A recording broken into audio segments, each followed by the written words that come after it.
চলো বন্ধুরা দেখে নিই তোমার পার্টনার তোমার থেকে কি লুকোচ্ছে, কি গোপন করে রাখতে চাইছে তোমার থেকে। চলো তো।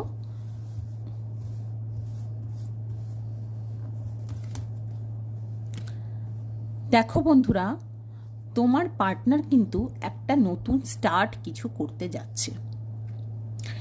রিস্ক আছে জেনেও সেখানে যাচ্ছে, হয়তো তুমি তাকে না করেছো, সে তবু সে সেই পথে যাচ্ছে। রেবেল, দুটো মেজর আরকানা, কোনো মেজর ডিসিশন তোমার পার্টনার নিয়েছে, যে জায়গাটা থেকে মানে সে কিন্তু নিজেকে রেজিস্ট করতে পারছে না, এমন কিছু রমক আকর্ষণ সেটার থেকে সে নিজেকে আটকাতে পারছে না। এবং তোমার সঙ্গে হয়তো এই নিয়ে একটু মন কষাকষি হয়েছে এবং সেখানে ইগোর লড়াইয়ে তার মনে হচ্ছে দূর ও না বলেছে তো কি হয়েছে, আমি তো যাবই, এই ব্যাপারটা কিন্তু আমি দেখতে পাচ্ছি। তো বন্ধুরা, তোমরা কিন্তু পার্টনারের সঙ্গে একটু যোগাযোগ রেখো, কি ভাব